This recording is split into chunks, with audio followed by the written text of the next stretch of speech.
Esta es una historia real. Algunos personajes y cronologías se han modificado para lograr una dramatización. Esta es la historia real de una típica familia sureña. Era gente normal, con vidas normales. Que se volvería muy famosa. La mayor amenaza vivía con nosotros. Ahora, este misterioso asesinato vuelve a cobrar vida, porque se han encontrado nuevas imágenes y vídeos que arrojan nueva luz. Peligrosa, una maestra del engaño. De cómo es vivir junto a un asesino.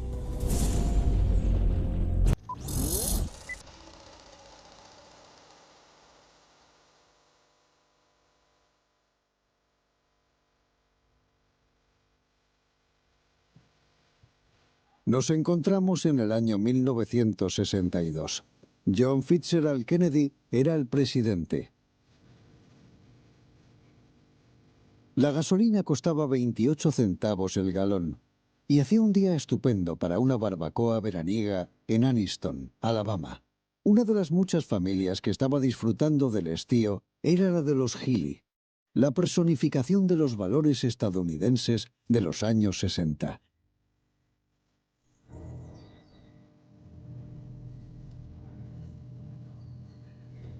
El hallazgo reciente de un tesoro perdido de películas caseras ha vuelto a sacar a la luz la extraña historia de los Healy. Cada año acudíamos a una reunión familiar. Cuando íbamos recuerdo que tenía que cargar con los platos que preparaba mi madre.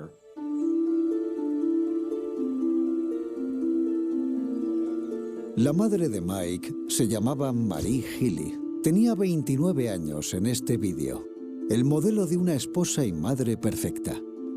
Su marido de 33 años, Frank, era el director de una fábrica. Frank y Marie llevaban casados 11 años. En estos vídeos recién descubiertos, aparecen poniéndose al día con el extenso clan Healy antes de volverse famosos por los motivos equivocados. Eran unos jóvenes enamorados. Parecía que lo tenían todo y eran una pareja muy feliz. Frank era un hombre de familia muy querido en la ciudad. Mi padre siempre quiso dar imagen de duro, pero era una persona con un corazón enorme. Y Marie era la auténtica estrella de la familia. Era ama de casa, pero siempre iba impecable. Eran muy conocidos en la zona y muy respetados. Marie siempre se aseguraba de que así fuera. Un año antes de que se grabara este vídeo, los Healy se habían mudado de una casa de alquiler de 2 habitaciones a otra más grande que compraron en una de las mejores zonas de Anniston.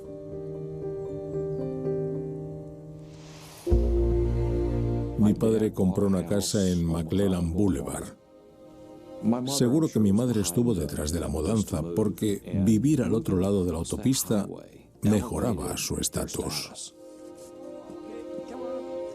Este barrio era el típico lugar en el que Marie siempre había soñado vivir, cerca de todos los que eran alguien en esa ciudad. Cariño, eso va en el cuarto de invitados. ¿El de invitados? Sí. Vale. La casa costó $13,000. Recuerdo que pagaban $81 al mes. Mi padre se sentaba en la mesa de la cocina, preocupado por la hipoteca. A Marie le preocupaba menos el dinero y más la imagen de la familia. Marie quería impresionar a los vecinos. Empezó a querer cada vez más y más. Estas imágenes inéditas muestran a Marie Healy con un abrigo rojo y a sus amigos Beatrice y Tony.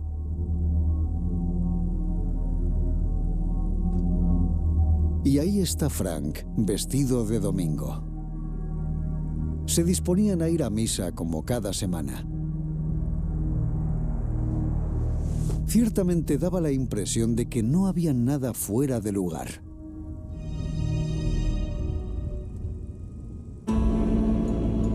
Pero en la intimidad, 7 años después de mudarse a su nuevo hogar, la presión por pagar la vida perfecta estaba empezando a pasar factura. Mike, de 16 años, sentía la tensión. Quita los pies de la mesa, Michael.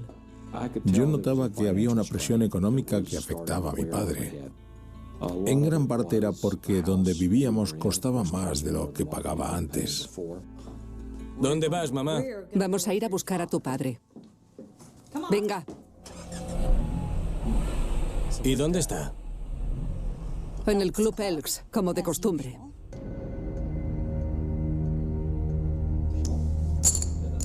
Cuando mi padre empezó a ir al Club Elks, a lo mejor iba un par de horas y un par de noches a la semana. Entonces me fijé que cada vez se iba más tiempo.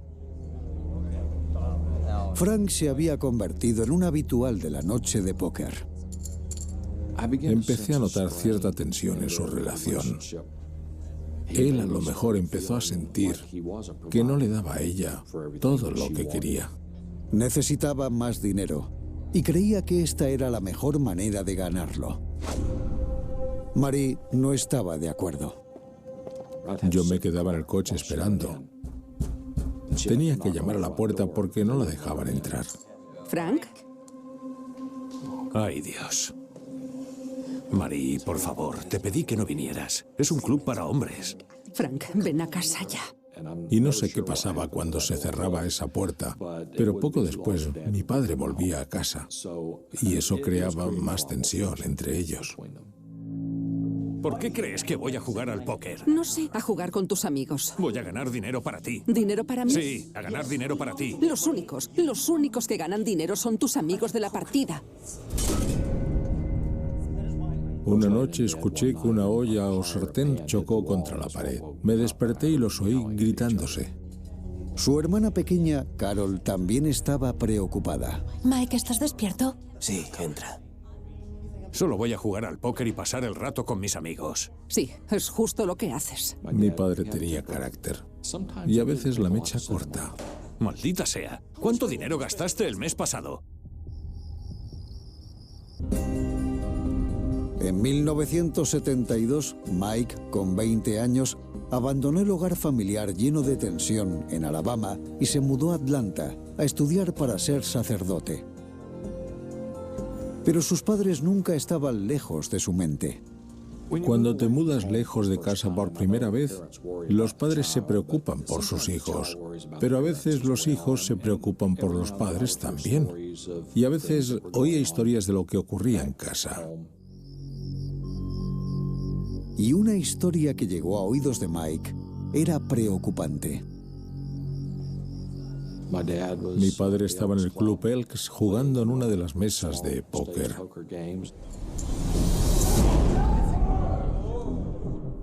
De pronto un individuo irrumpió en la sala con una pistola y robó el dinero de la mesa.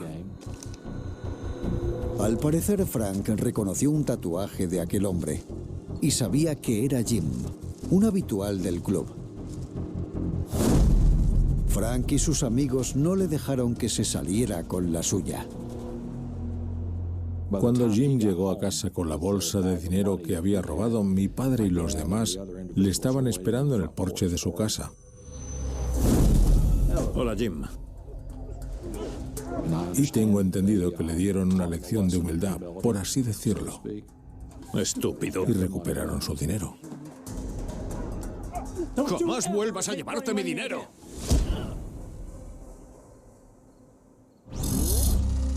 A Mike, que se encontraba en Atlanta, este lado siniestro de la vida de su padre le sorprendió. Pero al echar la vista atrás y ver estos vídeos, se preguntó cómo pasó por alto las señales de la serie letal de acontecimientos que estaban a punto de desencadenarse. Cuando estabas viéndolo desde dentro y viviéndolo desde dentro, no era tan ideal.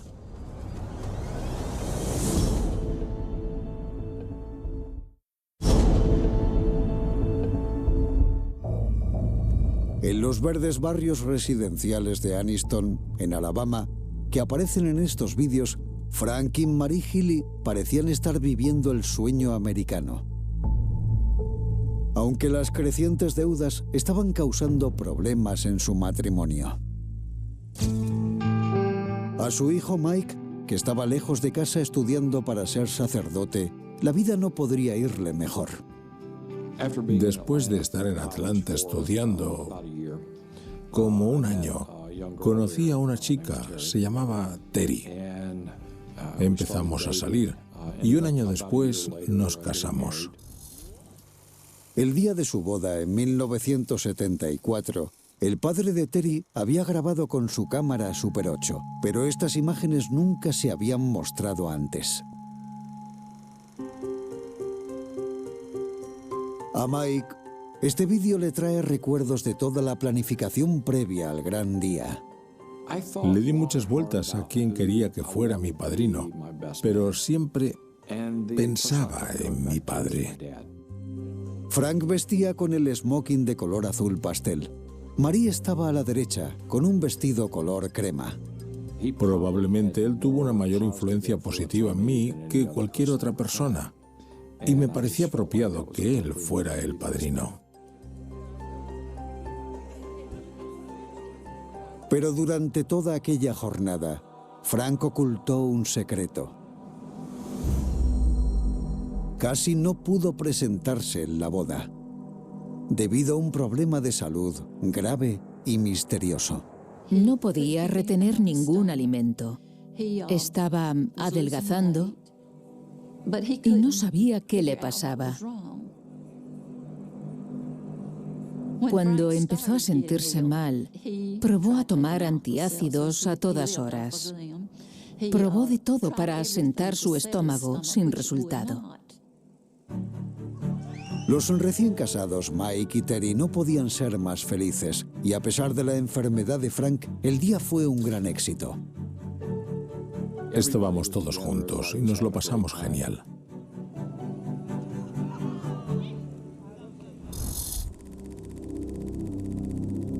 Esos fueron momentos felices, porque 10 meses después las cosas cambiarían para siempre.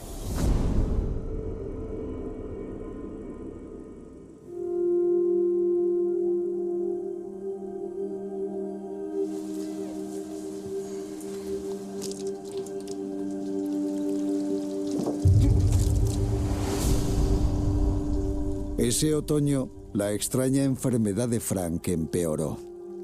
Frank no mejoraba. El médico de familia no era capaz de averiguar qué le ocurría. Un domingo, cuando estaba empeorando, mi madre y yo fuimos a su casa. Él estaba en la cama y se estaba frotando el brazo. ¿Cómo estás?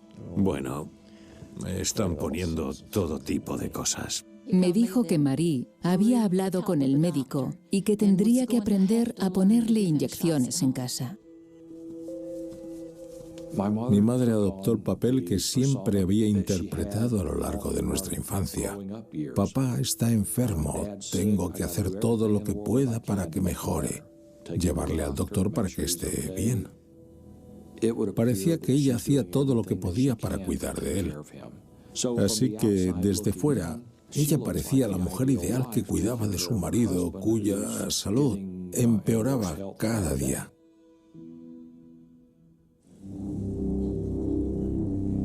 Tan solo un año antes, Frank había estado junto a Mike en su boda.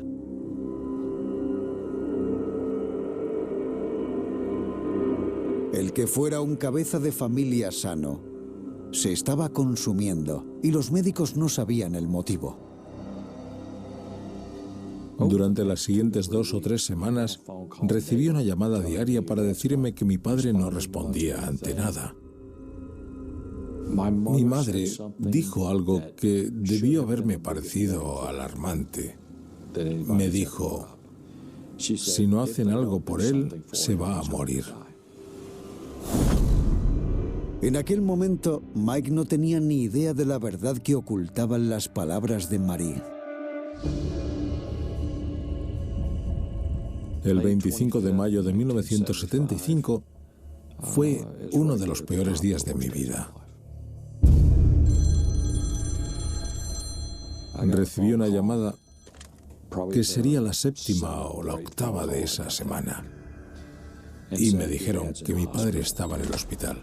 Metí todo lo que pude en una bolsa y conduje las 2 horas que había hasta Anniston en hora y media. Era como correr en arenas movedizas. Quieres avanzar, pero no puedes. Cuando me acerqué, mi madre me miró enseguida y me dijo: ¿qué pasa? Papá no respira. No está respirando. Frank. Frank. Llama al médico. Cuando los médicos y enfermeras fueron saliendo de la habitación de uno en uno, pude ver en sus caras que había muerto. Los médicos no acababan de comprender qué había causado la muerte de Frank. Nunca volveré a hablar con él, ni él conmigo.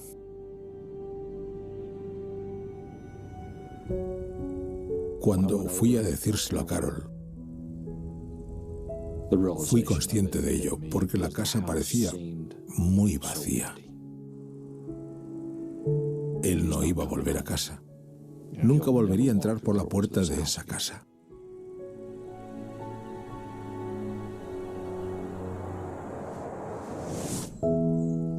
La autopsia de Frank reveló que había muerto de hepatitis y fallo renal. A la semana siguiente, cientos de personas acudieron a su funeral. Cuando llegamos al cementerio, había una cola de unos 8 kilómetros. Recuerdo que, a pesar del dolor y la pena que sentía, pensé que estaba orgulloso de ser su hijo.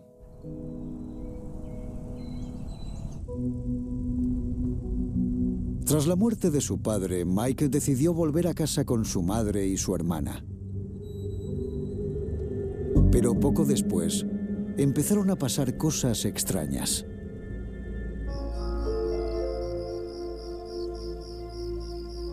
Una noche, mientras estaba en la cama, oí un ruido afuera. Así que me levanté, fui caminando por el pasillo y salí por la puerta trasera al jardín.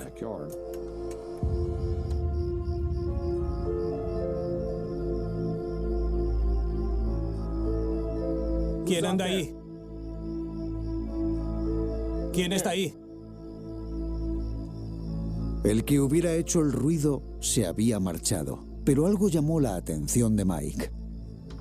Vi que había una nota en la puerta y me pregunté de dónde habría salido.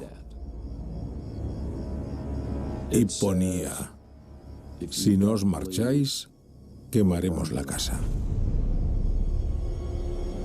La vida de Mike en casa de los Healy iba a dar un giro aterrador. Y los problemas de su padre seguirían atormentando a los Healy desde el más allá.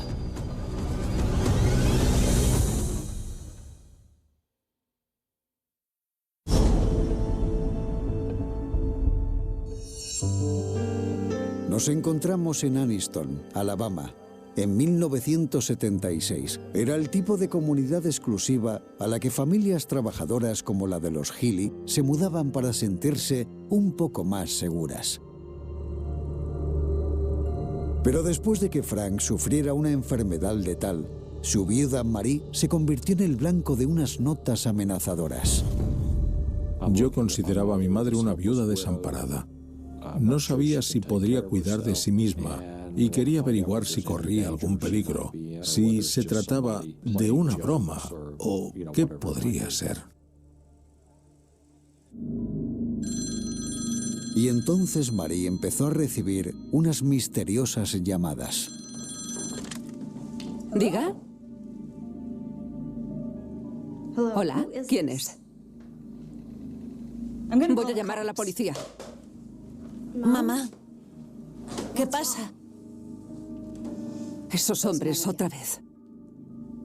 Me decía que alguien llamaba amenazando con matarlas.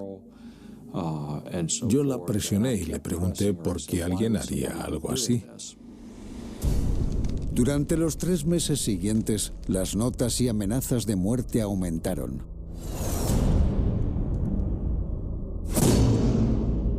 Os arrepentiréis si no os mudáis. Alguien cercano a los Healy parecía quererlos muertos. Y sin motivo aparente. Al final, yo me enfadé con ella. Sentía que no me estaba contando toda la historia y que si no me daba un buen motivo por lo que esto estaba ocurriendo, que no me volviera a molestar con eso. ¿Por qué nos amenazan? No quería contártelo, pero vuestro padre dejó algunas deudas de juego. Y hay gente que quiere su dinero. ¿Qué? Aquello sonaba como si mi padre estuviera en la mafia. Era lo único que podía asimilar en aquel momento. Esa revelación también dio pie a una nueva idea. ¿Y si la extraña enfermedad de Frank no había sido solo una hepatitis infecciosa? ¿Y si alguien lo quería muerto?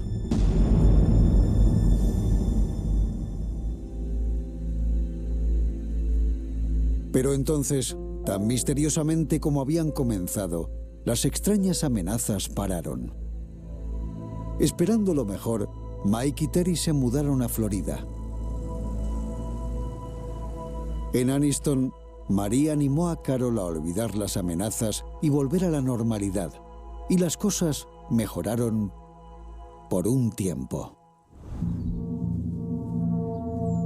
3 años después, en 1979, la mañana después de la graduación de Carol. ¿Carol? ¿Carol? ¡Carol! Venga. Llevaron a esta al hospital.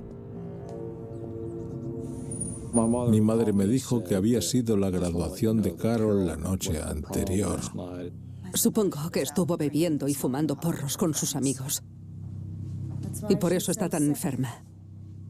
Yo pensé, un momento, conozco a Carol bastante como para no creer que se drogue. Aquello no me cuadraba. Los médicos no encontraban el problema. Después de que los médicos probasen de todo para averiguar qué le pasaba en el aspecto físico y ser incapaces de dar con ello, empezaron a plantearse si sería un problema mental o psicológico. A Mike, la repentina enfermedad de Carol le resultaba demasiado familiar. Que Carol enfermara sin motivo aparente y no mejorara me recordó a mi padre. Y lo que era aún peor, Mike sabía que su madre no podría afrontar económicamente esta emergencia. A mí me preocupaba cómo iba a pagar todo el asunto del hospital de Carol. Mike condujo 8 horas hasta Anniston desde Florida para ayudar a su madre a pagar las facturas del hospital y revisar sus cuentas. Cuando ella estaba en el hospital con Carol, empecé a revisar algunos documentos. Había cientos de facturas que debía a gente, así que supe que tenía graves problemas económicos.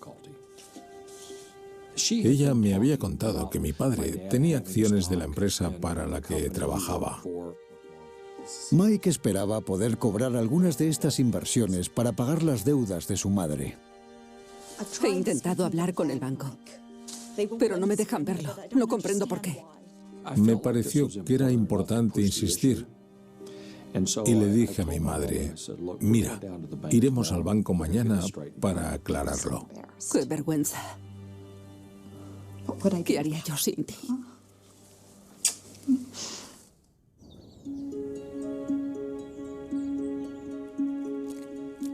A la mañana siguiente me levanté, desayuné y cuando quise darme cuenta, me puse más enfermo que nunca.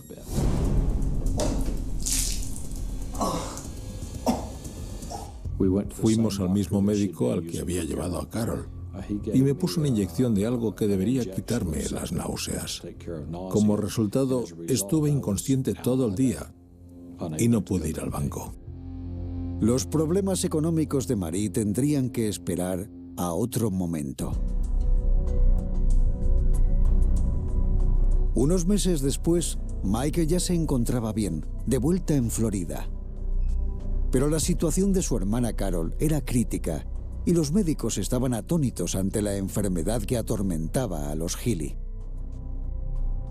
Carol adelgazó mucho. Tenía las piernas paralizadas. Estaba postrada en la cama y le hacían pruebas constantemente. Marie, como madre entregada, siempre estuvo al lado de Carol. Hasta que recibieron una visita inesperada en el hospital. Señora Healy, ¿podría acompañarme, por favor? Se presentó la policía local. ¿Cuál es el problema? Señora, tenemos que acompañarla al centro. No, debe tratarse de algún error. Para su sorpresa, Marie fue arrestada por escribir cheques falsos y escoltada hasta la cárcel de Anniston. Eso llamó la atención de todos. Según ella era un malentendido. El banco habría metido la pata. Pero no era un error. Marie había estado firmando cheques sin fondos para pagar sus deudas. Mike continuaba en Florida y se sorprendió ante la noticia del arresto de su madre. Pero entonces recibió otra llamada que le hizo replanteárselo todo. ¿Tía Frida? Una de las amigas de Carol me llamó y me dijo que había visto a Marie ponerle inyecciones a Carol. Frida afirmaba que Marie le ponía inyecciones a Carol, un medicamento especial para ayudarla a volver a caminar. Yo no comprendía qué estaba ocurriendo, qué era lo que había causado todo eso, quién decía la verdad y quién no. Fue muy frustrante. Lo que alertó a Mike fue que recordaba que su madre también le había puesto inyecciones a su padre cuando él estuvo enfermo. Parecía un puzzle y de repente todas las piezas empezaron a encajar. Llamé a Carol y le dije, oye, una pregunta. ¿Mamá te ha estado poniendo inyecciones? No, claro que no. Y supe que me estaba mintiendo. Ella estaba asustada y pensaba que metería a su madre en líos por ponerle esas inyecciones, así que dijo que no. Tienes que ser sincera conmigo, soy tu hermano. ¿Mamá te ha puesto inyecciones? Sí. Mamá me ha estado poniendo inyecciones. Mike se sentía impotente en Florida, así que llamó al médico de Carol y le contó lo que sospechaba. Doctor Thompson, creo que han envenenado a Carol. Vieron unas rayas blancas en sus uñas, lo cual es un síntoma de envenenamiento por arsénico.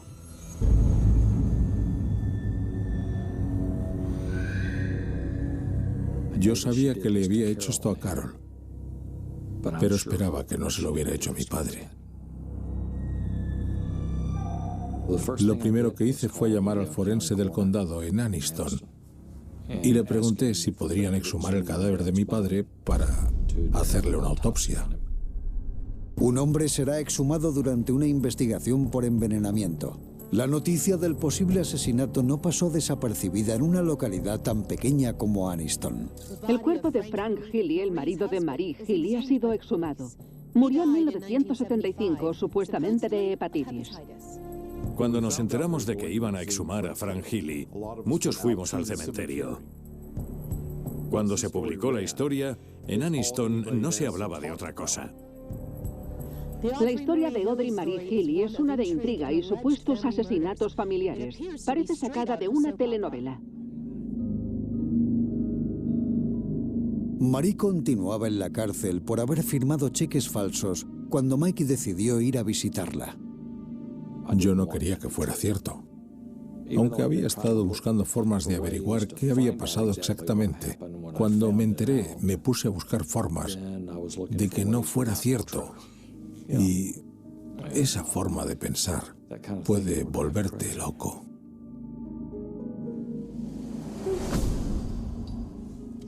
Cariño, me alegro de que hayas venido. Tu propia hija, mamá. Michael, eso es ridículo. No puedes creer que lo hiciera yo. Envenenaste a tu propia hija. Pero la actitud de Marie seguía siendo desafiante. Michael, es una trampa, ¿vale? Ella esperaba que yo no creyera que era culpable, pero yo pensaba, no creo que seas culpable, sé que lo eres. Escúchame, esto es lo que hay que hacer. Tenemos que... Sinceramente, ya estaba harto de escucharla. Hice todo lo que pude.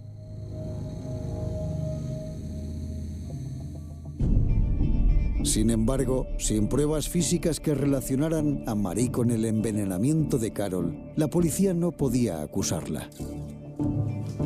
Fue la tía Frida quien encontró pruebas cuando limpiaba la casa de Marie.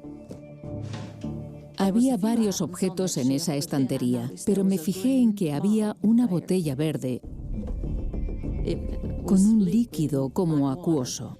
Al principio pensé en colocarla y tirar el líquido por el lavabo, pero no lo hice. La metí en mi bolso y al día siguiente la llevé a la comisaría. El laboratorio confirmó que se trataba de arsénico. Marie fue acusada del intento de asesinato de Carol, pero su abogado consiguió que saliera bajo fianza. 3 meses después, recibieron los resultados de la autopsia de los restos exhumados de Frank y dieron positivo en arsénico. Me sentía traicionado, dolido, enfadado. Todo eso a la vez. La misteriosa enfermedad de Frank. El inexplicable malestar de Carol después de la graduación. Las náuseas de Mike antes de la visita al banco. Todo se debía al arsénico. Y todo había sido obra de Marie.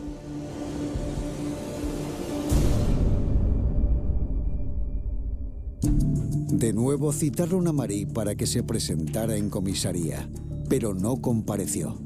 Ya no estaba en el motel en el que se estaba alojando después de pagar la fianza. Marie Healy se había desvanecido. ¿Dónde está Marie Healy? Llevaba 24 horas desaparecida y yo no sabía dónde estaba. No sabía si estaba viva o muerta. Su búsqueda quedó a cargo de un agente del FBI, Wayne Mannis. La gente empezó a mostrar mucho odio y hostilidad hacia ella. Querían atraparla en la calle. No les gustaba la idea de irse a dormir por la noche sin saber dónde estaba.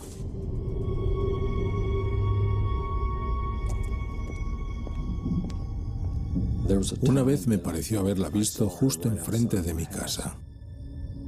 No sé si era ella o no, pero fue suficiente como para dormir con un ojo abierto. Se convirtió en una leyenda local, en un mito. ¿Dónde estaba Marie? ¿Qué le había pasado? La buscaban por asesinato e intento de asesinato. Durante más de 3 años fue una fugitiva, pero el rastro de Marie de engaños y muerte daría un nuevo y sorprendente giro.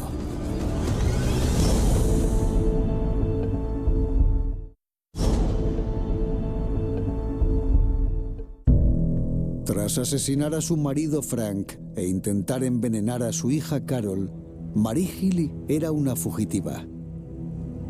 Quien fuera la envidia de sus vecinos por su casa y su familia ideal, había perfeccionado un nuevo papel, el de asesina a la fuga. Marie lo hizo todo bien en términos de ser una fugitiva e impedir que la atraparan. Nunca contactó con ninguna persona que la hubiera conocido en su vida anterior, ni una. Mi madre estuvo entre los 10 fugitivos más buscados por el FBI. Era desagradable. Cada vez que iba a correos miraba y veía allí su foto. Marie Healy se convirtió en la criminal más famosa del estado de Alabama. Habré llevado 1000 casos de fugitivos en toda mi carrera. Y nunca tuve otro que se enfriara tanto como este. ¿Cómo esta mujer, que me había parecido tan desamparada, cómo había sido capaz de esto? ¿Cómo lo hizo?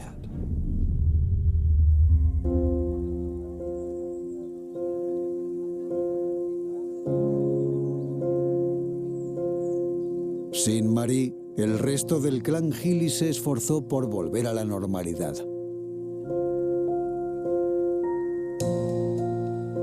Celebrarían 4 barbacoas familiares más como esta antes de que Marie reapareciera de pronto. Era por la tarde.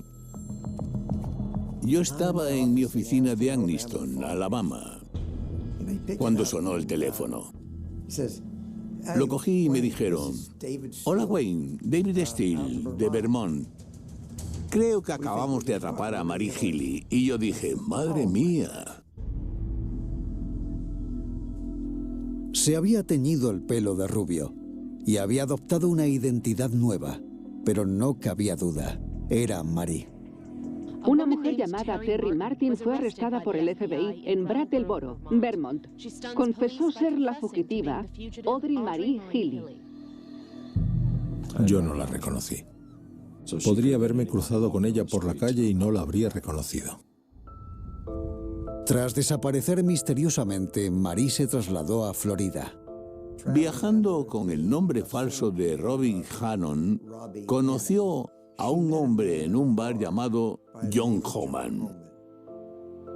Los dos se fueron a vivir juntos y él se mudó a su estado natal, Nueva Inglaterra. Ella le acompañó y consiguió trabajo en una fábrica allí. En 1981, Marie y John se casaron, pero entonces ella era Robbie. Robbie y John se casaron.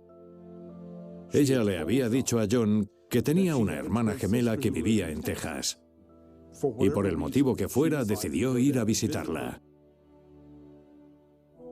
John recibió una carta de la supuesta hermana gemela diciendo que su mujer había muerto. Luego volvió a aparecer unos meses después en New Hampshire. Había adelgazado bastante, se había teñido el pelo y afirmaba ser su propia hermana gemela. Y le dijo: «John, soy Terry Martin, la hermana gemela de tu mujer». Y John le contestó: «Venga ya». Ella le dijo: «John, tenemos que publicar una esquela por Robbie». Así que escribieron una esquela y la publicaron en el periódico. La esquela contenía todo tipo de datos falsos, cosas que no encajaban, instituciones que no existían. Ella quiso recuperar su antiguo empleo o el de su hermana gemela, y la gente de la empresa no la creyó. No se fiaron de ella. El jefe de la empresa llamó a un amigo suyo de la policía y le pidió que comprobara su historia. Este policía comprobó la esquela y vio que algo no cuadraba. Revisaron sus archivos y dijeron: «Terry Martin, hay una mujer que hemos buscado en esta zona que se llama Terry Lynn Clifton. Era de la misma edad, de estatura, y lo extraño es que en el pasado había usado el alias Terry Martin y la buscaban por delitos relacionados con narcóticos». Los agentes confrontaron la identidad de Marie al salir del trabajo. «No creemos que seas Terry Martin, no creemos que sea tu verdadero nombre». Ella lo miró y dijo: «Me habéis pillado. Me llamo Marie Healy y me buscan por firmar cheques sin fondos en Alabama». Pero cuando comprobaron sus archivos, se dieron cuenta de que también la buscaban por asesinato. El 31 de mayo de 1983, Marie por fin fue juzgada por el asesinato de su marido Frank y el intento de asesinato de su hija Carol. Creo que todos nos podemos imaginar cómo es una mujer capaz de envenenar a su hija y a su marido. Lo que más me sorprendió era lo menuda que era. Era una mujer diminuta, nada destacable. Eso era lo extraordinario, que pasaba desapercibida. Durante el juicio, Mike, su familia y el resto del país conocieron la verdad sobre Marie Healy. Ella se había beneficiado de la muerte de Frank porque cuando murió, El seguro le pagó $30.000 y él tenía $50.000 en acciones. Las deudas de juego que dijo que mi padre había acumulado con los años no existían. Él llevó exactamente la vida que yo imaginaba. Las misteriosas amenazas y llamadas tras la muerte de Frank eran falsas. Estaban creadas por Marie para explicar el dinero que faltaba y que en realidad se había gastado.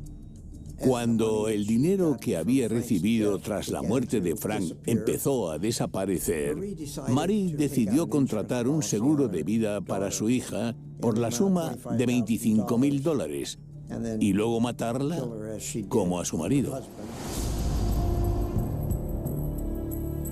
Marie Healy fue juzgada por sus crímenes y condenada a cadena perpetua.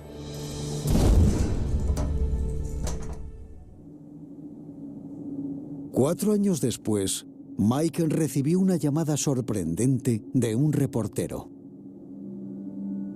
Me preguntó, ¿sabes dónde está tu madre?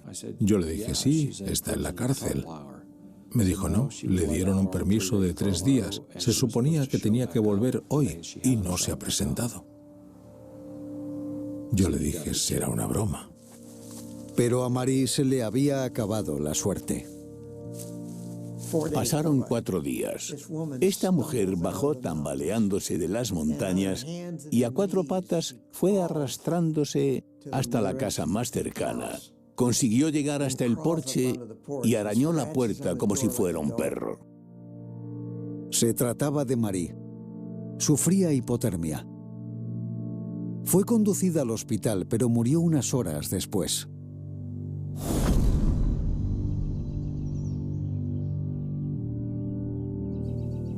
Ahora comparte lápida con su marido, el hombre que asesinó.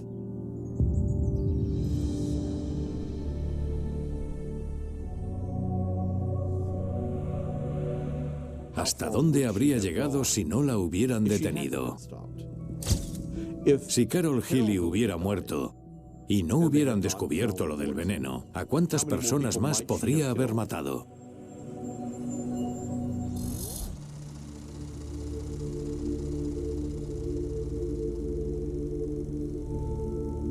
Siempre nos señalaban a desconocidos que se consideraban una amenaza para nuestra familia, cuando en realidad la mayor amenaza vivía justo ahí, con nosotros. Cuando vi esos vídeos por primera vez, y los tengo desde hace años, no era consciente de lo que eran. Y cuando vi a mi padre salir por la puerta trasera de casa e ir al coche, me quedé sin respiración durante un rato. Me parecía que era inmensamente feliz y que 10 meses después estaría muerto. Y la mujer que sale en este vídeo, que parece inocente, sería la que lo asesinaría. La madrugada del 17 de agosto de 2003 comenzó como cualquier otra noche húmeda en el centro de Florida. El aire era pesado, pegajoso, cargado con ese silencio extraño que suele caer sobre los barrios residenciales cuando la mayoría de las luces ya se han apagado. Las calles estaban vacías, los porches oscuros.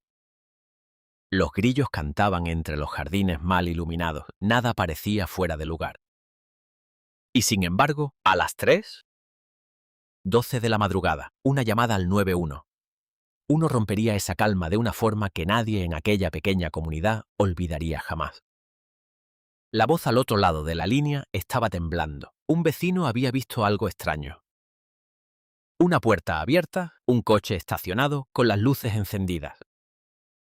Y una sensación inquietante que no sabía explicar. La patrulla llegó apenas 8 minutos después.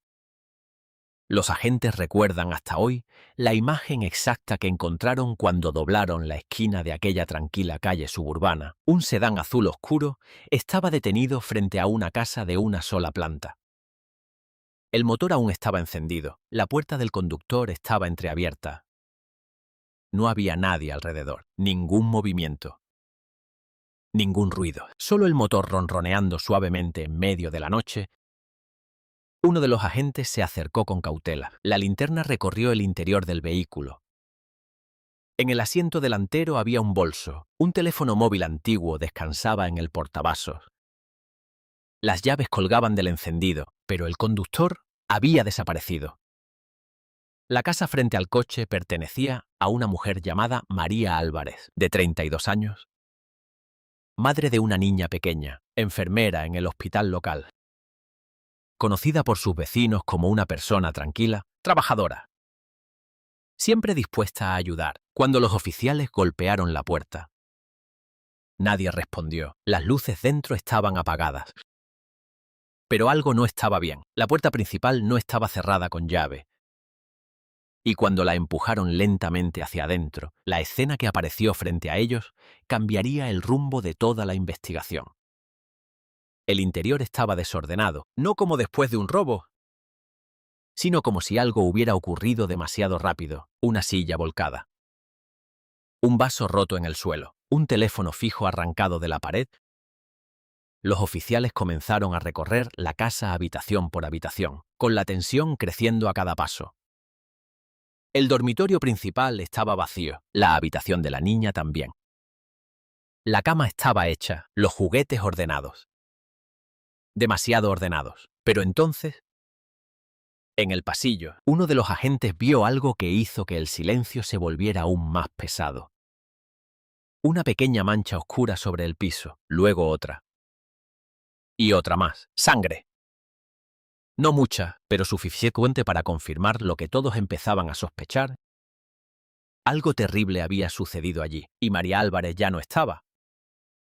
La noticia se propagó por el vecindario antes de que amaneciera. Las luces de las patrullas iluminaban las fachadas mientras los investigadores colocaban cinta amarilla alrededor de la casa.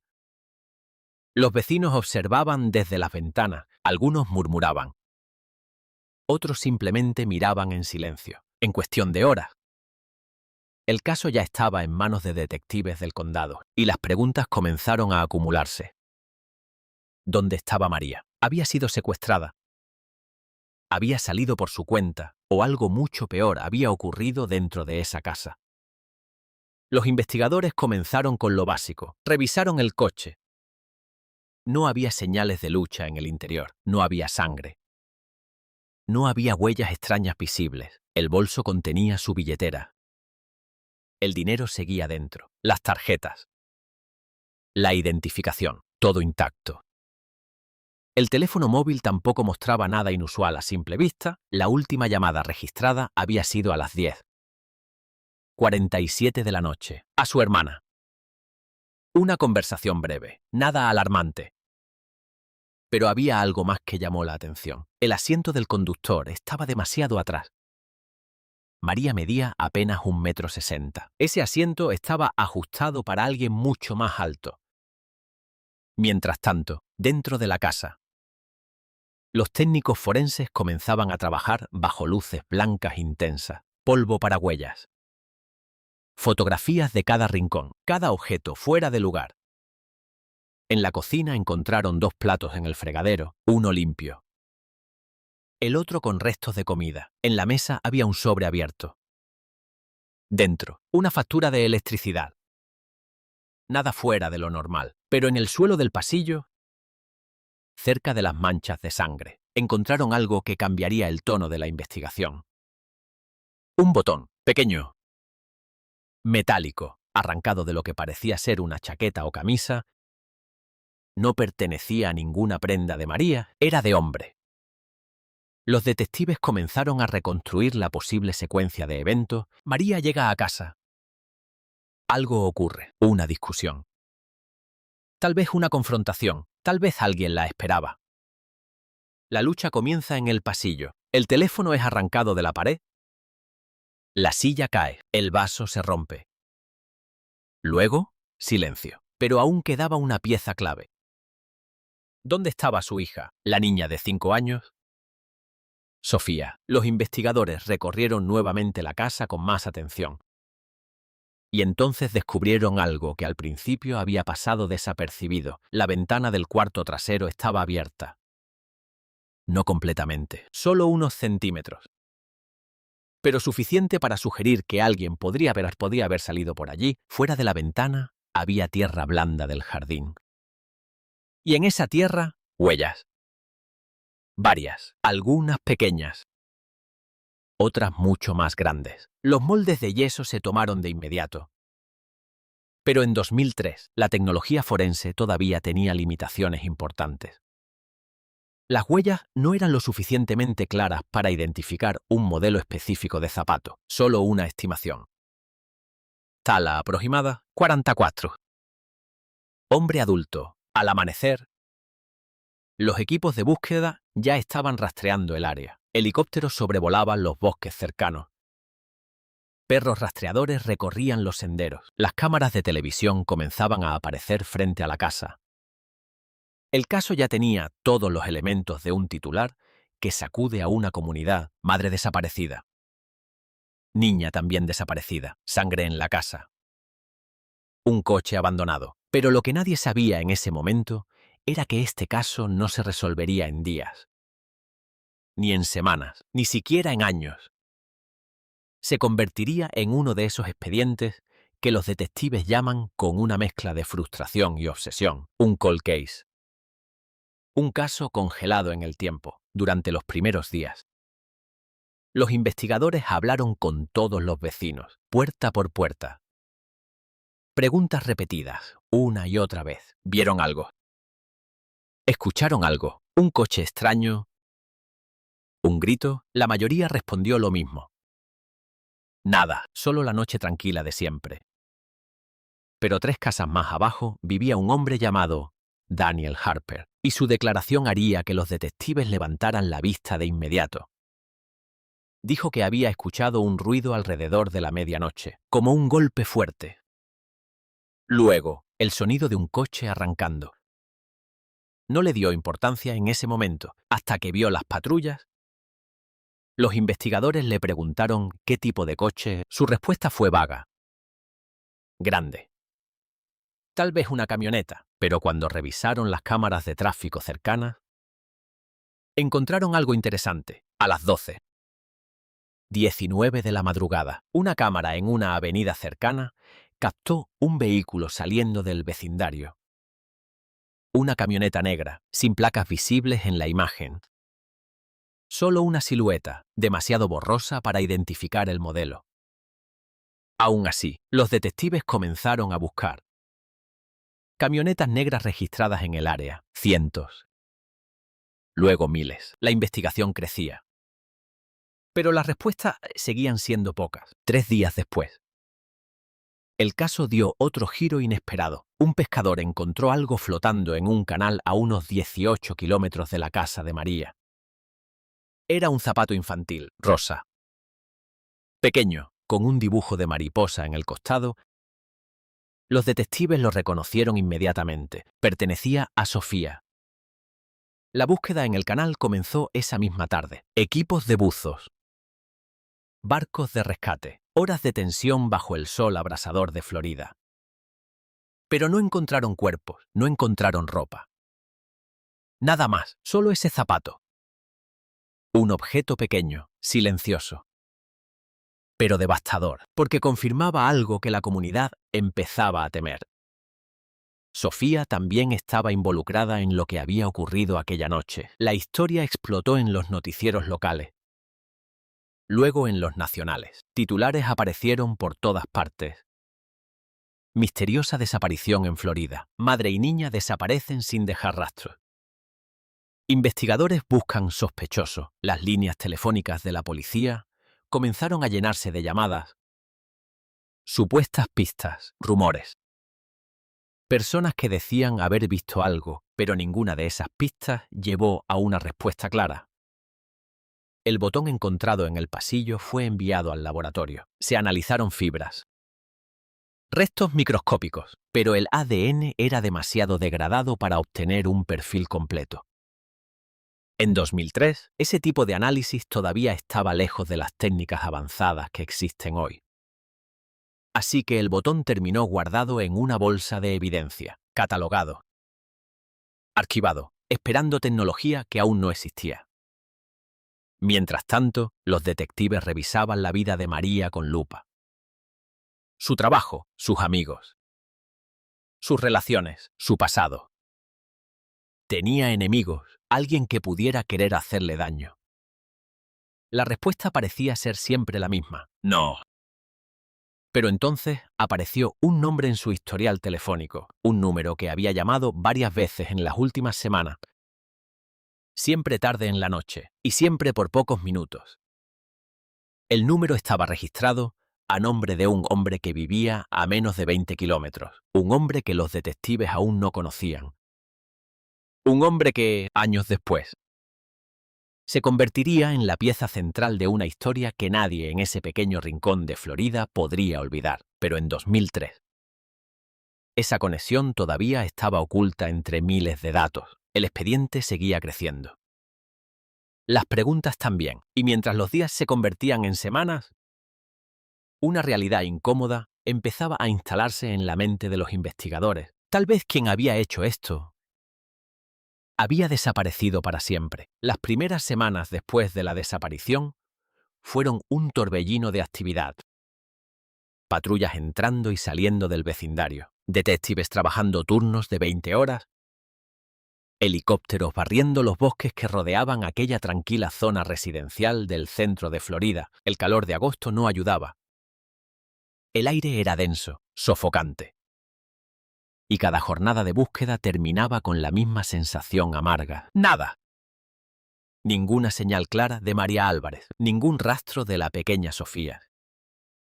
Pero en las oficinas del departamento del sheriff, el caso seguía creciendo como una tormenta silenciosa. Las fotografías del lugar del crimen cubrían una pared entera de la sala de investigación. El coche azul frente a la casa. El pasillo con las manchas de sangre, el botón metálico encontrado en el suelo, las huellas en el jardín trasero. Cada imagen era una pieza congelada en el tiempo. Un fragmento de una noche que nadie había visto, pero que todos intentaban reconstruir. Los detectives comenzaron a centrarse en una pregunta que parecía cada vez más urgente. ¿Quién había estado en esa casa esa noche? La respuesta más prometedora parecía esconderse dentro de los registros telefónicos. El teléfono móvil de María, un modelo simple típico de principios de los años 2000. Fue enviado a análisis digital en 2003. Ese proceso era mucho más limitado que hoy. No existían las herramientas avanzadas de recuperación de datos que los investigadores modernos utilizan. Pero aún así, los técnicos lograron reconstruir algo importante. Durante las 3 semanas previas a la desaparición, un número había aparecido repetidamente. Siempre en horario nocturno, siempre llamadas cortas. 3 minutos, 5 minutos. A veces menos. El número pertenecía a un hombre llamado Ethan Calloway. 38 años, residente de una ciudad a unos 20 kilómetros. Trabajaba como técnico de mantenimiento para varias propiedades comerciales. Divorciado. Sin antecedentes penales graves, pero cuando los detectives comenzaron a investigar su historial, encontraron algo que levantó inmediatamente las alarmas. Ethan Calloway había trabajado en el hospital donde María era enfermera. No como empleado permanente, sino como contratista. Había estado realizando reparaciones en el sistema eléctrico del edificio apenas 2 meses antes. Eso significaba que se conocían. La pregunta ahora era cuánto. Los detectives lo localizaron 2 días después. Vivía en una casa modesta al borde de una carretera secundaria, rodeada de pinos y campos abiertos. Cuando tocaron la puerta, Ethan respondió con una calma que algunos describirían más tarde como inquietante. No parecía sorprendido por la visita, no parecía nervioso. Simplemente los miró con curiosidad. Cuando le preguntaron si conocía a María Álvarez, asintió lentamente. ¿Sí?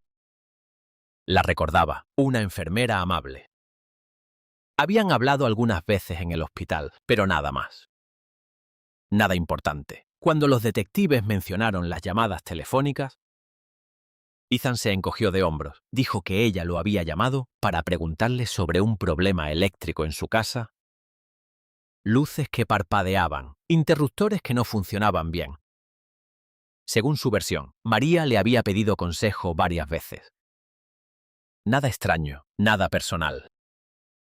Pero los investigadores no estaban convencidos. El patrón de llamadas no parecía profesional. Siempre tarde en la noche, nunca durante el día. Y siempre demasiado breves. Entonces le hicieron una pregunta directa. ¿Había estado en su casa el 16 de agosto? Ethan respondió sin dudar. No, esa noche. Dijo, estaba en casa viendo televisión. Solo, sin testigos. Una coartada frágil, pero en ese momento los detectives no tenían pruebas para contradecirlo. Aún así, pidieron permiso para registrar su vehículo. Ethan aceptó. Su camioneta estaba estacionada frente a la casa, negra. Grande, exactamente el tipo de vehículo que el vecino había descrito. Los detectives intercambiaron miradas. El interior fue revisado cuidadosamente. Los asientos, la parte trasera, las alfombrillas, pero no encontraron sangre. No encontraron ropa, no encontraron nada que lo conectara directamente con la desaparición. Aún así, algo seguía molestando a los investigadores. La actitud de Ethan, demasiado tranquilo. Demasiado seguro, como si supiera exactamente hasta dónde podían llegar. Mientras tanto, el laboratorio forense seguía trabajando con las pruebas recolectadas en la casa de María. Las manchas de sangre en el pasillo confirmaron lo que ya se sospechaba. La sangre pertenecía a María. Pero la cantidad era pequeña, demasiado pequeña para indicar una muerte inmediata. Eso abría una posibilidad inquietante. Quizás María había sido herida. Pero todavía estaba viva cuando salió de la casa. La pregunta era: ¿a dónde la llevaron? Los investigadores volvieron al jardín trasero. Las huellas en la tierra blanda fueron analizadas nuevamente. Una de ellas coincidía con el tamaño aproximado de una bota masculina grande. Pero había algo más, una segunda huella. Más pequeña, probablemente infantil. Sofía. Eso sugería que la niña había salido caminando por el jardín. Quizás obligada, quizás cargada después. Pero luego las huellas desaparecían cerca de la calle, donde probablemente había un vehículo esperando. La teoría comenzaba a tomar forma. El agresor entra en la casa. Hay una confrontación. María resulta herida. El agresor la obliga a salir por la parte trasera. Sofía también sale. Los tres llegan a un vehículo y desaparecen en la oscuridad. Pero una pregunta seguía flotando sobre todo el caso. ¿Por qué? ¿Era un secuestro? ¿Una obsesión? ¿Un crimen planificado? ¿O algo que había salido mal? Los detectives volvieron a entrevistar a Ethan Calloway, esta vez en la estación. La conversación duró casi 4 horas. Al principio, Ethan mantuvo la misma historia, conversaciones telefónicas sobre electricidad. Nada personal, nada íntimo. Pero entonces uno de los detectives colocó sobre la mesa una fotografía. El botón encontrado en el pasillo, pequeño, metálico. Arrancado durante una lucha, Ethan lo miró unos segundos. Luego negó con la cabeza, dijo que no era suyo. No reconocía ese tipo de botón. Los detectives le pidieron que mostrara algunas de sus chaquetas. Ethan accedió. 3 chaquetas colgaban en su armario. Una de ellas tenía botones similares, pero ninguno faltaba. La coincidencia no era suficiente para acusarlo, y sin evidencia directa. La investigación comenzó a estancarse. Las semanas se transformaron en meses. Los equipos de búsqueda redujeron su actividad. Los reporteros comenzaron a cubrir otras historias. Las cámaras desaparecieron de la calle de María, pero para la familia de la víctima, el tiempo parecía congelado. Cada día era una espera. Cada llamada telefónica podía ser una pista o una falsa esperanza. La hermana de María, Lucía Álvarez, se convirtió en la voz pública del caso. Organizaba vigilias. Pegaba carteles con fotografías de María y Sofía. Hablaba con periodistas.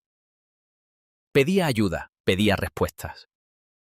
Pero las respuestas no llegaban. El expediente seguía creciendo. Cientos de páginas, decenas de entrevistas, horas de grabaciones, pero ninguna prueba definitiva. Y mientras el caso se deslizaba lentamente hacia el territorio oscuro de los cold cases, un pequeño objeto permanecía guardado en una bolsa de evidencia dentro del laboratorio del condado. El botón metálico, una pieza insignificante para cualquiera que lo mirara. Pero para los detectives era una promesa. Una promesa de que algún día, cuando la tecnología avanzara lo suficiente, ese pequeño fragmento podría revelar el nombre de la persona que había estado en esa casa, la persona que había luchado con María, la persona que había salido por la ventana trasera, la persona que había conducido esa camioneta negra hacia la oscuridad. Y durante años, esa respuesta permanecería enterrada en silencio. Parte 3. Parte 3. El otoño llegó lentamente al centro de Florida, aunque en realidad el calor nunca desaparece del todo en esa parte del país. Los días se acortaban, las lluvias eran más frecuentes y las hojas secas comenzaban a acumularse en los bordes de las carreteras. Pero en la oficina de detectives del condado, el calendario ya no importaba. El caso de María Álvarez y su hija Sofía se había convertido en algo más que una investigación, era una obsesión. Cada mañana comenzaba igual, café frío. Carpetas abiertas, fotografías extendidas sobre mesas llenas de marcas de lápiz y notas adhesivas. Los detectives repasaban la misma línea temporal una y otra vez, como si en algún momento, en alguna revisión, un detalle olvidado fuera a saltar frente a sus ojos. La noche del 16 de agosto, María habla por teléfono con su hermana a las 10. 47. Luego silencio. A medianoche, un vecino escucha un golpe fuerte. A las 12, 19. Una cámara capta una camioneta negra saliendo del vecindario. A las 3, 12. Un vecino llama al 911, uno al notar el coche con el motor encendido. 3 horas perdidas, 3 horas en las que algo terrible ocurrió. Pero nadie sabía exactamente qué. Los detectives decidieron ampliar la investigación hacia el entorno laboral de María. El hospital donde trabajaba era grande, un complejo médico regional con cientos de empleados. Enfermeras, médicos, técnicos, personal administrativo. Contratistas, más de 500 personas habían pasado por ese edificio en los meses previos. Los investigadores comenzaron a hablar con todos, turno de día, turno de noche, antiguos empleados. Contratistas, uno por uno. La mayoría describía a María de la misma manera, responsable, amable, reservada. No era alguien que buscara conflictos, no tenía enemigos conocidos. Pero cuando mencionaban el nombre de Ethan Calloway, algunas expresiones cambiaban. Un técnico de mantenimiento lo recordó con claridad. Dijo que Ethan había pasado bastante tiempo en el ala donde María trabajaba. Más de lo necesario, no solo arreglando cables. A veces simplemente caminando por el pasillo, observando, esperando. Otro empleado recordó algo más. Una conversación incómoda en la cafetería del hospital. Ethan había estado hablando con María. Parecía insistente, ella parecía incómoda. Nada dramático, pero lo suficiente para que algunos compañeros lo notaran. Cuando los detectives escucharon eso, volvieron inmediatamente a revisar las llamadas telefónicas. Esta vez con más detalle, descubrieron algo que antes había pasado desapercibido. Las llamadas nocturnas no habían sido iniciadas por María, habían sido iniciadas por Ethan. Eso cambiaba todo, porque contradecía directamente su versión. Ahora los detectives tenían una nueva teoría. Tal vez Ethan no solo conocía a María, tal vez estaba obsesionado con ella. La siguiente visita a su casa ocurrió una tarde gris de octubre. Esta vez no llegaron solo 2 detectives, llegaron 4. Y con una orden judicial, Ethan abrió la puerta otra vez con la misma calma inquietante. pero cuando vio el documento en las manos del detective principal, su expresión cambió apenas un segundo. Solo un instante, suficiente. Los investigadores registraron la casa durante casi 5 horas, revisaron cada habitación, cada cajón, cada armario. En el garaje encontraron algo interesante, una caja llena de herramientas eléctricas. Entre ellas, una linterna de alta potencia, una cinta aislante negra y varios pares de guantes de trabajo. Nada ilegal, pero todo potencialmente útil para alguien que quisiera evitar dejar huellas. Luego encontraron algo más, en un cajón del dormitorio. Un pequeño cuaderno. No parecía importante al principio. Solo números escritos a mano, direcciones, apuntes, pero en una de las páginas había algo que hizo que los detectives se miraran en silencio. Una dirección escrita con tinta azul, la casa de María. Debajo, una nota breve. Turno nocturno llega tarde. Eso significaba que Ethan había estado observando su rutina, quizás durante semanas, quizás durante meses. Cuando le preguntaron sobre el cuaderno, Ethan volvió a encogerse de hombros. Dijo que tomaba notas de muchos clientes, direcciones, horarios, trabajos pendientes. Nada fuera de lo normal. Los detectives sabían que era una explicación débil. Pero aún no era suficiente para arrestarlo. El sistema legal exige algo más sólido que sospechas. Mientras tanto, el análisis del botón metálico seguía siendo frustrante. El laboratorio había identificado el material, una aleación común usada en chaquetas industriales. Miles de prendas utilizaban ese mismo tipo de botón. No era una pista exclusiva. Sin embargo, una pequeña fibra encontrada adherida al metal ofrecía una posibilidad. Era una fibra sintética azul oscuro, probablemente de una chaqueta de trabajo. Los detectives regresaron a la casa de Ethan con esa información, y esta vez pidieron ver su ropa de trabajo. Él dudó, solo un segundo. Pero finalmente aceptó. En el armario del garaje colgaban varias chaquetas. Todas azules, todas del mismo estilo usado por técnicos de mantenimiento. Los detectives revisaron cada una cuidadosamente, y entonces lo vieron. En una de las chaquetas, el tercer botón, desde abajo había sido reemplazado. No coincidía con los demás, era ligeramente diferente. Más nuevo, el detective lo señaló.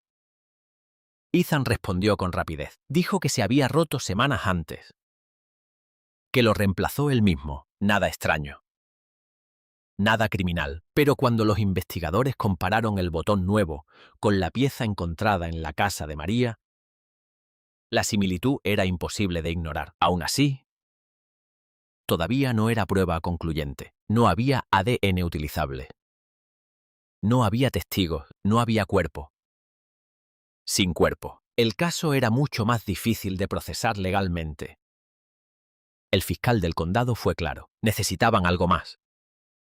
Algo que conectara directamente a Ethan con la desaparición. Así que los detectives tomaron una decisión. Comenzaron a vigilarlo durante semanas. Coches sin identificación estacionados cerca de su casa. Agentes observando sus movimientos. Registrando cada salida, cada parada. Cada persona con la que hablaba, pero Ethan parecía llevar una vida absolutamente normal. Trabajo, casa, supermercado, gasolinera. Nada sospechoso, nada incriminatorio. Y mientras el invierno se acercaba lentamente, la presión sobre los investigadores comenzaba a aumentar. Los medios querían respuestas, la familia quería respuestas. La comunidad quería respuestas, pero el expediente seguía siendo un rompecabezas incompleto. Y entonces, en enero de 2004, llegó una llamada que sacudiría nuevamente el caso. Un hombre que vivía en una zona rural. A unos 30 kilómetros del vecindario de María, había encontrado algo extraño en su terreno. Algo enterrado cerca de una zanja. Al principio pensó que era basura. Pero cuando lo desenterró un poco más, vio tela. Tela rosa y algo que parecía ser un pequeño hueso Los detectives llegaron al lugar esa misma tarde. El terreno estaba cubierto de maleza y árboles bajos. Un lugar aislado, perfecto para ocultar algo. Los equipos forenses comenzaron a excavar con extremo cuidado. La tierra fue retirada lentamente, centímetro por centímetro, y después de 2 horas de trabajo silencioso, el primer hallazgo apareció bajo la luz gris del cielo de invierno. Un pequeño fragmento de tela rosa, con un dibujo de mariposa.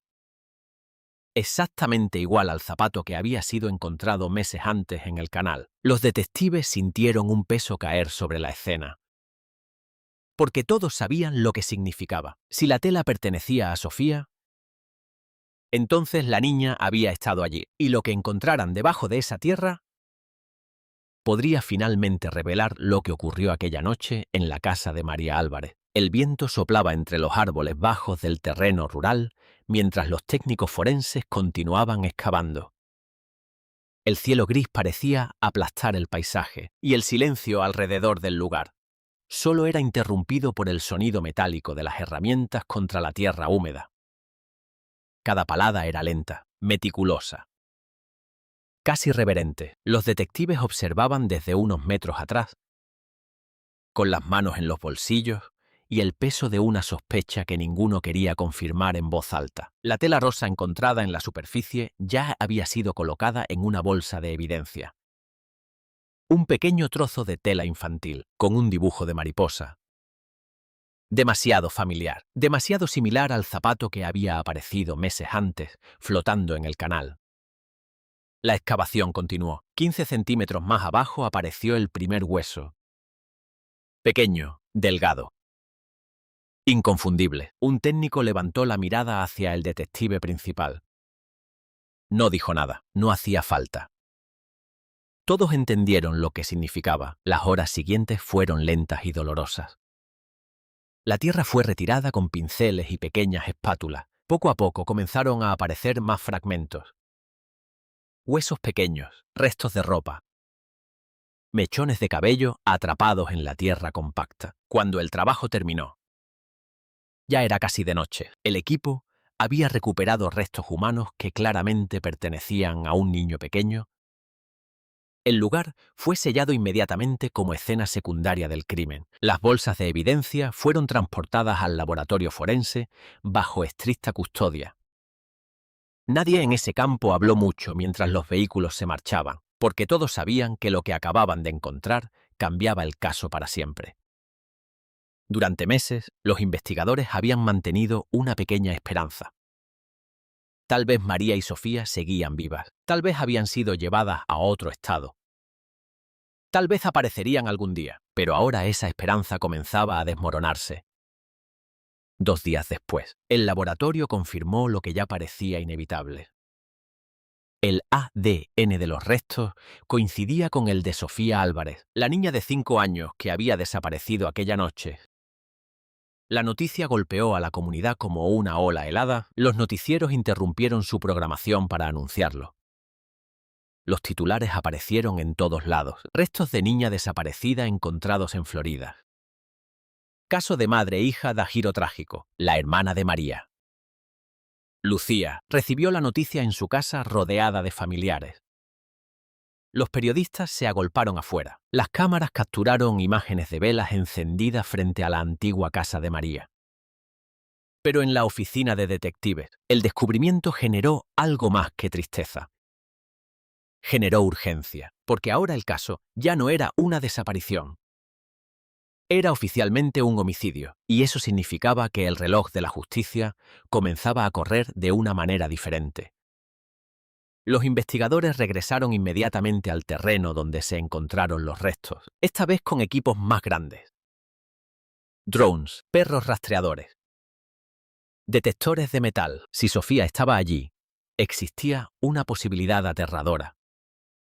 Que María también estuviera enterrada cerca. El terreno fue dividido en cuadrantes. Cada sección fue revisada centímetro por centímetro, pero durante 3 días completos de búsqueda intensiva, no apareció ningún otro cuerpo, solo Sofía. Eso planteaba una nueva pregunta inquietante. ¿Dónde estaba María? si el asesino había enterrado a la niña allí, ¿por qué no hacer lo mismo con la madre? ¿Había sido llevada a otro lugar o había ocurrido algo distinto? Mientras tanto, los detectives volvieron a enfocarse en el sospechoso que había estado rondando el caso desde el principio. Ethan Calloway, cuando recibió la noticia del hallazgo de los restos, su reacción fue observada cuidadosamente. Los detectives lo entrevistaron nuevamente. Esta vez con una presión mucho mayor. La conversación fue grabada en una sala pequeña, iluminada por una luz blanca intensa que hacía que cada gesto pareciera más evidente. El detective colocó una fotografía sobre la mesa, el terreno donde habían encontrado a Sofía, luego otra fotografía, el fragmento de tela rosa. Ethan miró las imágenes durante unos segundos. Su expresión no cambió mucho, solo una ligera tensión en la mandíbula. El detective habló con voz firme, le explicó que ahora se trataba de un homicidio, que la niña había sido asesinada y que cualquier información que pudiera ayudar a encontrar a María era crucial. Ethan negó con la cabeza lentamente. Dijo que no sabía nada, que nunca había estado en ese terreno, que no tenía nada que ver con lo ocurrido. Los detectives cambiaron de estrategia, le mostraron el cuaderno encontrado en su casa, la dirección de María, escrita con tinta azul, la nota sobre su turno nocturno. Ethan suspiró, dijo que sí, había estado interesado en ella, que tal vez había intentado hablar con ella más de lo normal, pero insistió en que nunca había entrado en su casa, nunca. Cuando la entrevista terminó, los detectives salieron de la sala con la misma sensación frustrante que habían tenido durante meses. Ethan parecía estar justo en el borde de la culpabilidad, pero siempre un paso fuera del alcance de la ley. Mientras tanto, los técnicos forenses comenzaron a analizar la tierra encontrada alrededor de los restos de Sofía. Ese tipo de análisis podía revelar algo importante: polen, fragmentos de plantas, pequeños minerales que podían indicar de dónde provenía la tierra originalmente. Y en ese análisis apareció una pista inesperada. Entre las partículas de suelo había fragmentos de pintura industrial azul. Un tipo específico de pintura utilizada en estructuras metálicas grandes, puentes, depósitos, torres eléctricas. Los investigadores comenzaron a revisar el área alrededor del terreno. A pocos kilómetros había una instalación que coincidía con esa descripción. Una antigua planta de almacenamiento industrial abandonada. El lugar estaba rodeado de estructuras metálicas corroídas. Tanques gigantes, andamios cubiertos de pintura azul desgastada. Era un lugar solitario. Casi nadie pasaba por allí. Los detectives decidieron investigar. Cuando llegaron al sitio por primera vez, el lugar parecía detenido en el tiempo. Ventanas rotas, puertas oxidadas, hierba alta creciendo entre el concreto agrietado. El viento hacía que las estructuras metálicas produjeran un sonido hueco y repetitivo, un eco extraño que viajaba entre los edificios abandonados. Los investigadores comenzaron a recorrer el lugar con linternas, buscando cualquier señal, huellas, restos, algo que conectara ese sitio con el crimen. Y entonces uno de los agentes encontró algo cerca de una de las estructuras. Un trozo de tela atrapado en un alambre oxidado. La tela era blanca, manchada, rasgadura irregular. Los técnicos la examinaron con cuidado. Era parte de una blusa femenina. Y había manchas oscuras en la tela, manchas que parecían sangre vieja. Cuando la prenda fue enviada al laboratorio, el resultado llegó 3 días después. El ADN coincidía. La sangre pertenecía a María Álvarez. Eso significaba que María había estado en ese lugar, pero la pregunta más aterradora seguía sin respuesta. ¿Qué había ocurrido allí exactamente? Porque aunque el sitio mostraba señales de lucha, María todavía no había sido encontrada, y el silencio alrededor de esa planta abandonada parecía esconder una verdad que aún permanecía enterrada en algún lugar cercano. La planta industrial abandonada se convirtió rápidamente en el nuevo epicentro de la investigación. A simple vista, el lugar parecía un esqueleto oxidado de otra época. tanques gigantes cubiertos de pintura azul descascarada, tuberías retorcidas, plataformas metálicas que crujían con cada ráfaga de viento. El concreto estaba agrietado, las ventanas rotas dejaban entrar la luz gris del invierno de Florida.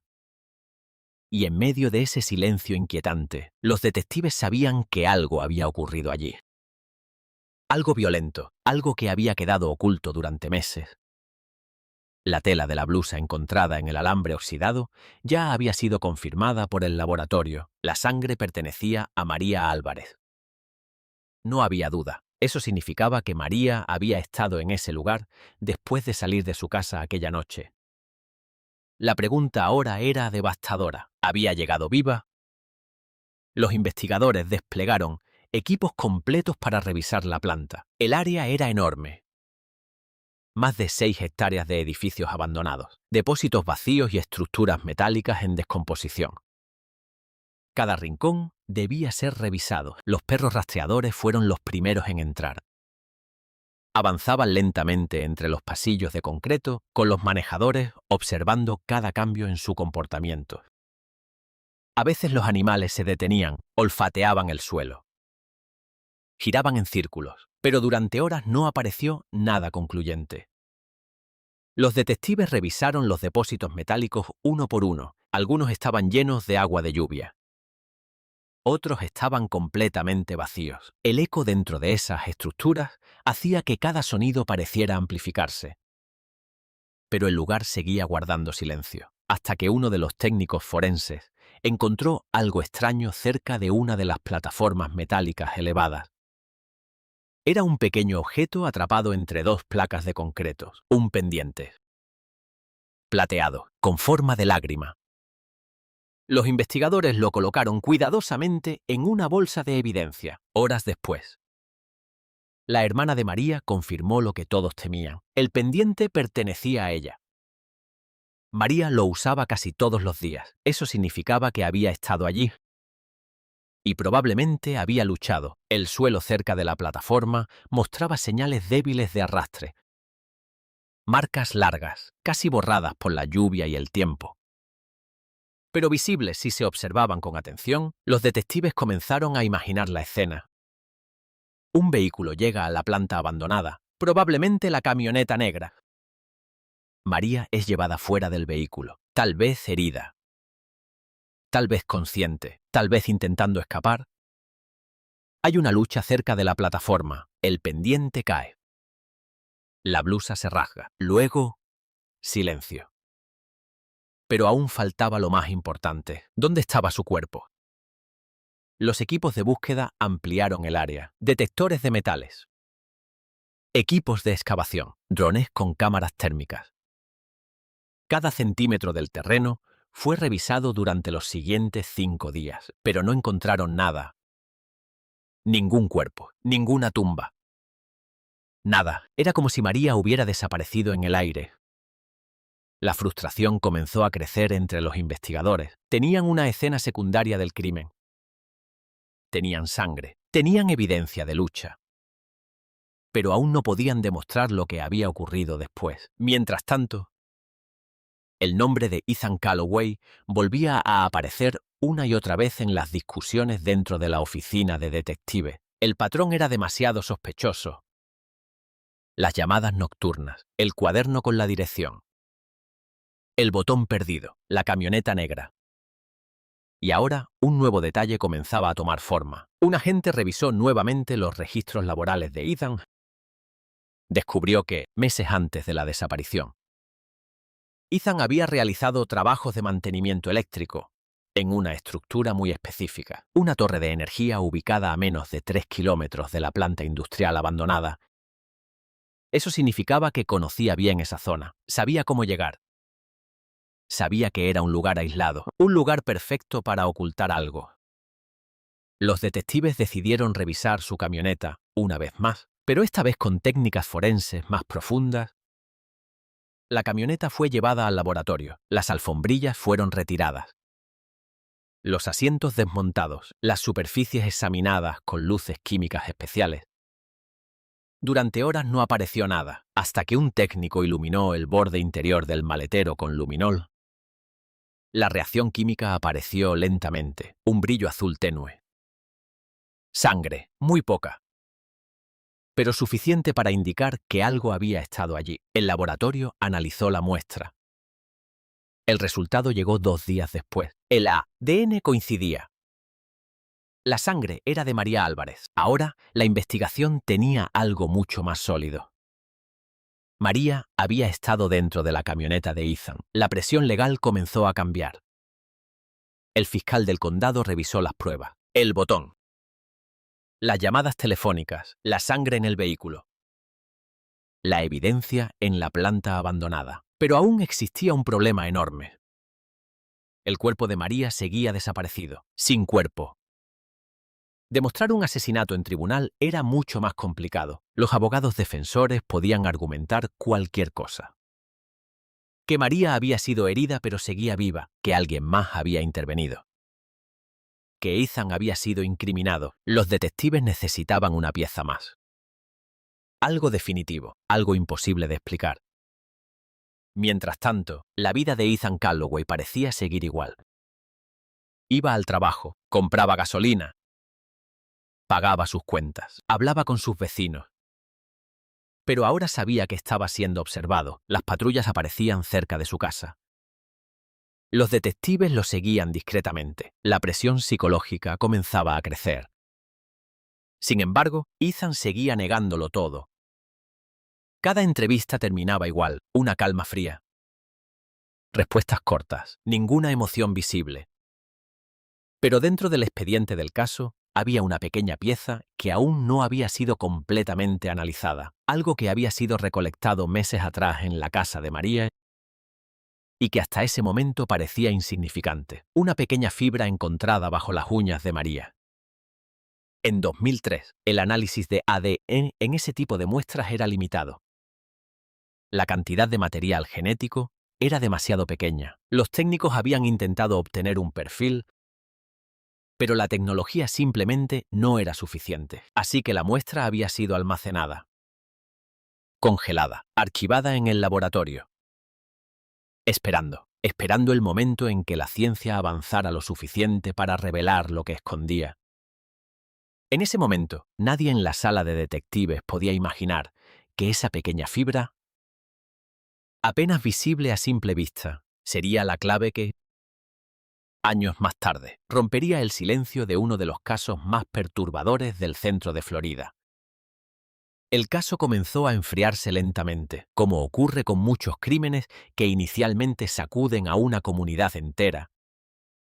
Durante meses, el nombre de María Álvarez había aparecido en titulares, en programas nocturnos de televisión, en segmentos de noticias que repetían la misma pregunta inquietante. ¿Qué ocurrió realmente aquella noche de agosto de 2003? Pero el tiempo tiene una forma cruel de avanzar. Nuevas historias ocupan los noticieros, nuevos crímenes capturan la atención pública. Y poco a poco, incluso las tragedias más impactantes comienzan a desaparecer del foco mediático.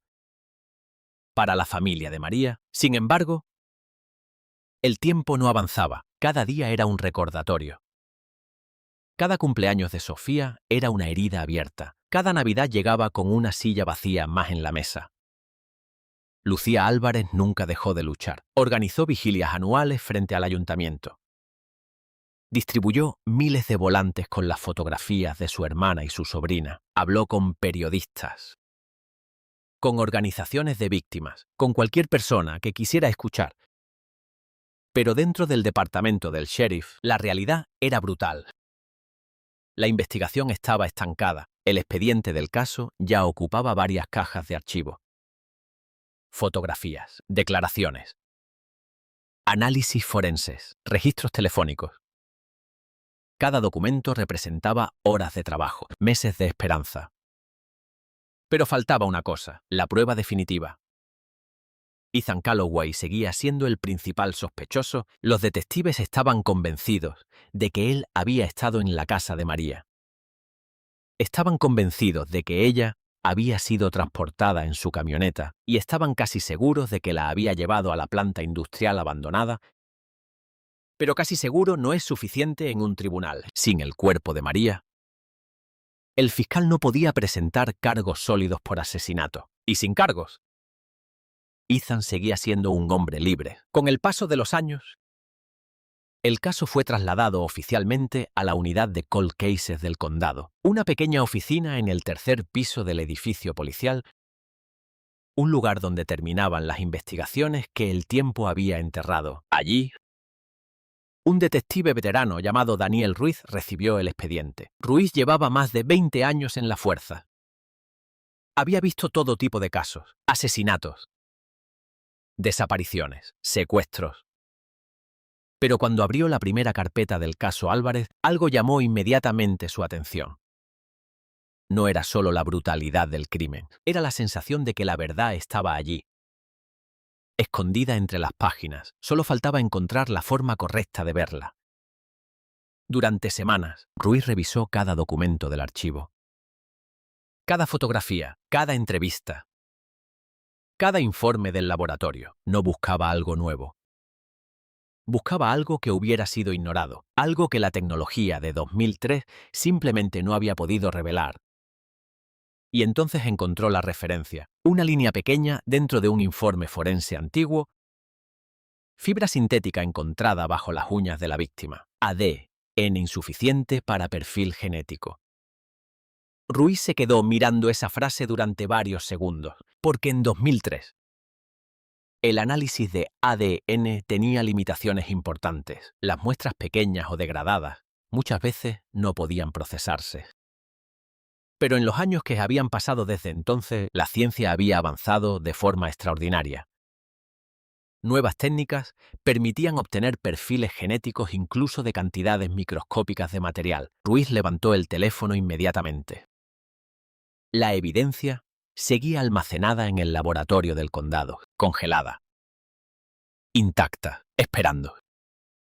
2 semanas después, la muestra fue enviada a un laboratorio forense especializado. El proceso tardaría meses. Las técnicas modernas requerían una extracción extremadamente cuidadosa. Cada fragmento de ADN debía ser amplificado químicamente para construir un perfil completo. Mientras tanto, Ruiz decidió volver a investigar a Ethan Calloway. Durante los años que habían pasado, Ethan había seguido viviendo en la misma ciudad. Había cambiado de trabajo varias veces.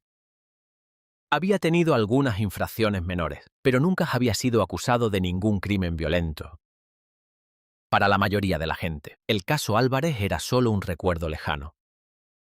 Pero para Ruiz, Ethan seguía siendo la sombra que nunca había desaparecido.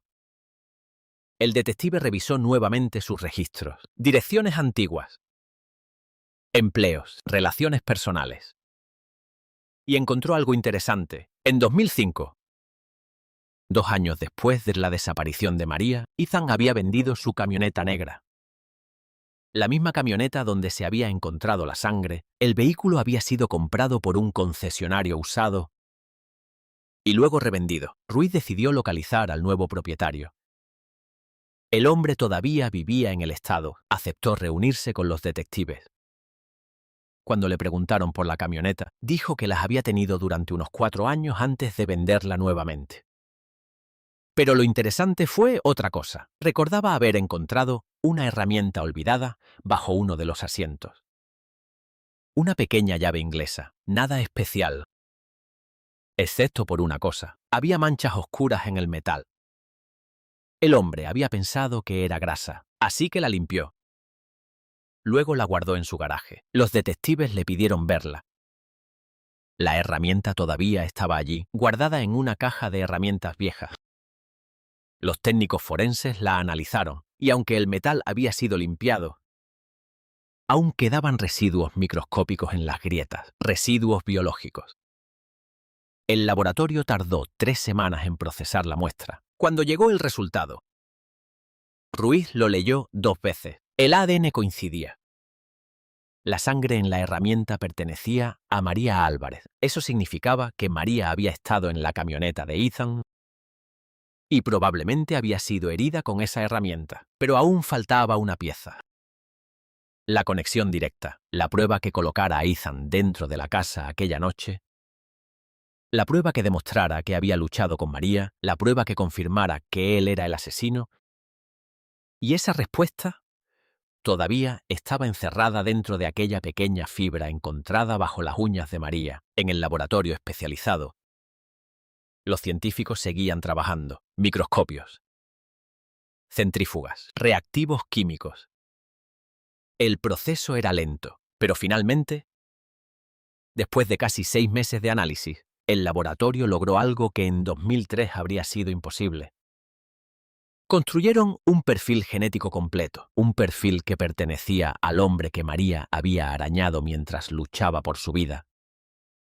El informe fue enviado directamente al detective Ruiz, y cuando lo abrió en su oficina silenciosa del 3er piso, vio un nombre que había estado persiguiendo ese caso desde el primer día: Ethan Calloway. La ciencia finalmente había hablado, pero lo que nadie imaginaba era que esa prueba de ADN no solo revelaría la identidad del asesino, también abriría una puerta hacia una verdad aún más oscura. Una verdad que había permanecido enterrada durante casi 2 décadas.